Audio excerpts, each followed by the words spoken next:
स्कंद माता कौन है? आज नवरात्रि का 5वां दिन और आज हम लोग माता दुर्गा के 5वें रूप स्कंद माता की पूजा कर रहे हैं, आराधना कर रहे हैं। कौन है स्कंद माता? हम में से बहुतों को शायद पता न भी हो।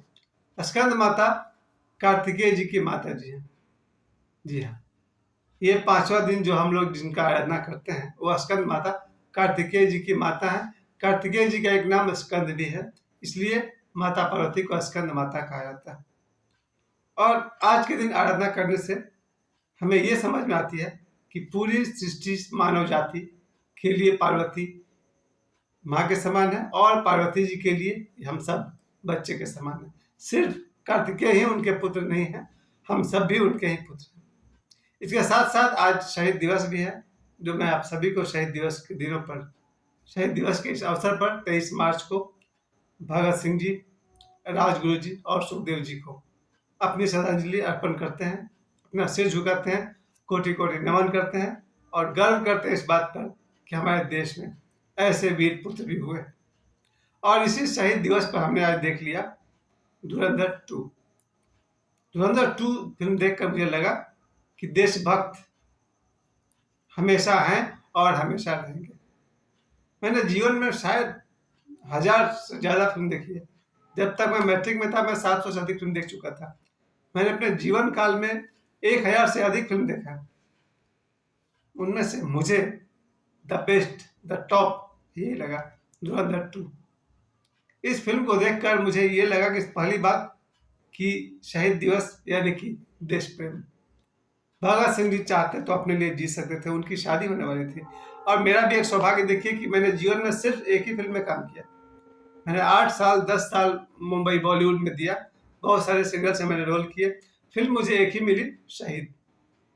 इस फिल्म में बॉबी देओल जी के साथ था। बॉबी देओल जी थे, सनी देओल साथ थे, ऐश्वर्या राय और भी बहुत सारे एक्टर थे। मेरा इसमें 5-6 सीन था, लेकिन क्योंकि मैं जूनियर आर्टिस्ट था इसलिए मेरा फेस तो पूरे पर्दे पर आता नहीं है, माइक लगा नहीं है, भारत माता की जय बोलते रहो। तो मेरे लिए सौभाग्य की बात है कि ये जो फिल्म उनकी बड़ी थी शहीद, उसमें मैंने काम किया। और 23 मार्च 1931 शायद भगत सिंह जी को फांसी दी गई थी और आज शहीद दिवस के अवसर पर भगत सिंह को साथ में ये दोनों भी थे, राजगुरु जी भी थे, सुखदेव जी भी थे। उस फिल्म को करते समय मुझे बहुत कुछ समझने का मौका मिला और आज मुझे ये समझ में आ रहा कि भगत सिंह जी के लिए देश प्रेम बहुत बड़ी चीज है। एक तरफ अंग्रेज थे जो बहुत ही बेरहमी से हमें देश को तो लूटते ही थे, जब उनको जरूरत पड़ी हम लोग को मार डाला। भारतीयों को मारने में उन्होंने संकोच नहीं किया था। देश को लूटते हुए जालियांवाला बाग जो कांड हुआ था उसको याद करिए और बहुत सारे मौके पर अंग्रेजों ने दिखा दिया कि भारतीयों को मारने में उनको कोई संकोच नहीं होता। लेकिन भगत सिंह जी, राजगुरु जी और सुखदेव जी ये अंग्रेजों को मारने नहीं चाहते थे, सिर्फ इतना चाहते थे कि अंग्रेजों भारत छोड़ो। उन्होंने जो असेंबली हॉल में बम फेंका था और भगत सिंह जी कहते हैं कि मैं चाहता तो बम अंग्रेज पर फेंक सकता था, लेकिन हत्या करना उनका उद्देश्य नहीं था। उनका उद्देश्य था और उन्होंने बम पटक कर वहां से वो भागे भी नहीं थे, क्योंकि वो चाहते थे कि वो गिरफ्तार हो जाए, नौजवानों में लहर फैले कि हमें अपने देश की आज़ादी के लिए आगे बढ़ना चाहिए। इसलिए भगत सिंह एक ऐसे अनूठे देशभक्त हैं जो अंग्रेजों की हत्या नहीं करना चाहते थे, सिर्फ अंग्रेजों को इस देश से गेट आउट करना चाहते थे। आज शहीद दिवस पर जब मैंने धुरंधर 2 देखा तो मुझे बहुत कुछ सीखने को मिला। पहली बात तो ये सीखने को मिली कि फिल्म के शुरू में लिखा था कि यह एक सत्य घटना पर आधारित है।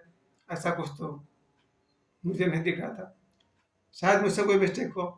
यह फिल्म के शुरू में लिखता है यह इस फिल्म के सारे चरित्र काल्पनिक हैं, इसका वास्तविकता से कोई संबंध नहीं है। इस फिल्म को देखकर पहली बार लग रहा था कि ये फिल्म मनोरंजन के लिए बनी ही नहीं है और मनोरंजन खूब हुआ। वास्तव में ये फिल्म, पहले मुझे लगता था फिल्म बनाने का मतलब एक झरना के पास हीरोइन को नहाते हुए दिखा दो, नदी किनारे गीत गाते हुए दिखा दो, पार्क में नाचते हुए दिखा दो, उसके बाद घर का सीन दे दो, बेडरूम सीन दे दो, शादी कर दो, हनीमून सीन दे दो, इसी को फिल्म कहते थे। हमने जितने फिल्म अपने जीवन काल में देखा 1000 से अधिक, पहली बार धुरंधर 2 को देखकर लग रहा था कि फिल्म कुछ और उद्देश्य भी हो सकता है। उद्देश्य सिर्फ एक ही था, देशभक्ति।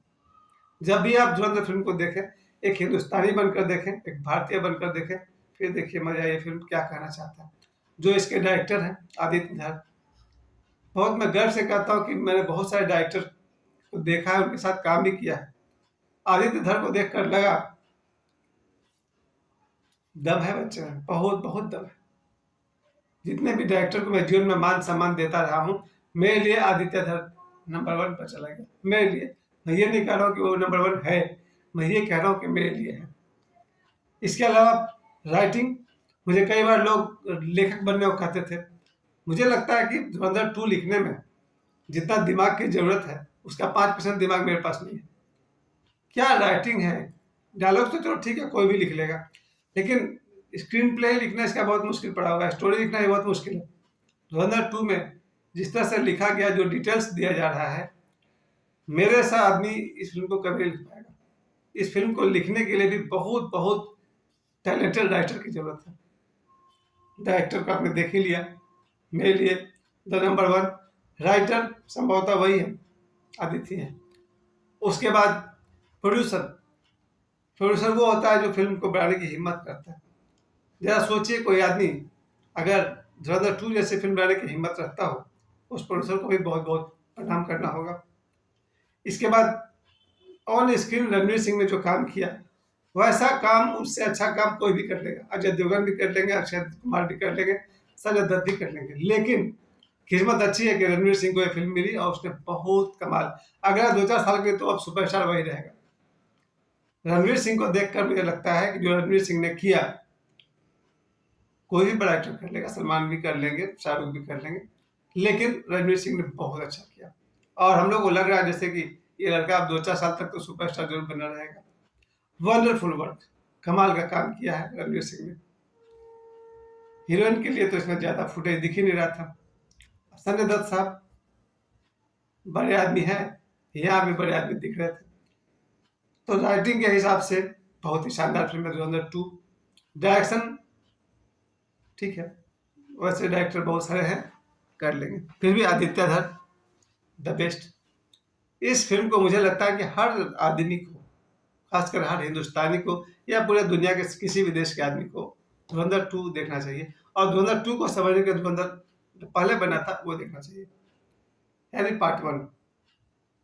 ये फिल्म जब तक आप पार्ट 1 नहीं देखेंगे, पार्ट 2 आपको समझ में आएगा नहीं। तो मुझे लग रहा है कि आप कोई भी फिल्म मिस कर जाए चलेगा, धुरंधर फिल्म को मिस नहीं करना है। आज शहीद दिवस है और आज के दिन मेरे मन में एक ही बात आता है, इस देश के लिए जो भगत सिंह ने किया, जो राजगुरु जी ने किया, हम सुखदेव जी ने किया, इस देश के लिए हमारा जो कर्तव्य है, ये कहा जाए कि देश प्रेम सबसे ऊंचा प्रेम है। किसी से अचानक पूछा जाए कि दुनिया में सबसे अधिक प्रेम किससे करते हो, शायद वो माँ कह देगा, अपनी माँ से, या फिर वो कह दे बीवी बच्चों से, या कह दे अपने किसी गर्लफ्रेंड से, शायद ही कोई कहे कि अपने देश से। पर है, बिल्कुल है। इसी भारत में बहुत सारे लोग हैं जिनसे आप कभी भी पूछिए तुम्हें सबसे अधिक प्यार किससे है, और वो कहेंगे देश से।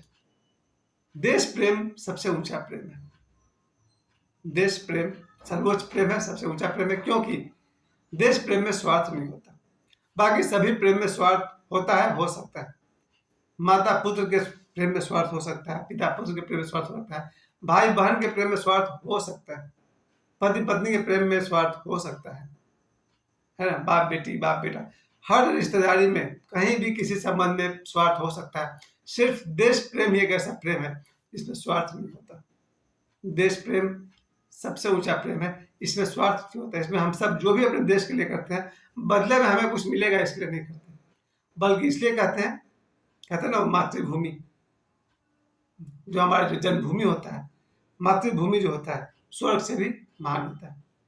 हमारे लिए हमारी भारत माता, हमारा भारत देश स्वर्ग से भी महान है। हम इस देश के, कहते हैं ना, किसी महापुरुष ने कहा है कि देश ने हमारे लिए क्या किया ये मत सोचो, हम देश के लिए क्या कर सकते हैं ये सोचो। शहीद दिवस के दिन मुझे यही लगता है, हर व्यक्ति, हर भारतीय का कर्तव्य है इस देश के लिए कुछ करे, जितना बन पड़ता है उतना करे। और साथ साथ नवरात्रि का 5वां दिन, स्कंद माता, माता पार्वती जी का 5वां रूप। और इस विषय में मैं इतना भी जरूर कहना चाहूँगा कि जो कार्तिकेय जी का जन्म हुआ था, वो भी एक बहुत बहुत ही विराट कारण के कारण हुआ था। कोई उसमें बहुत बड़े असुर थे, उनका वध करने के लिए कार्तिकेय जी का जन्म हुआ था।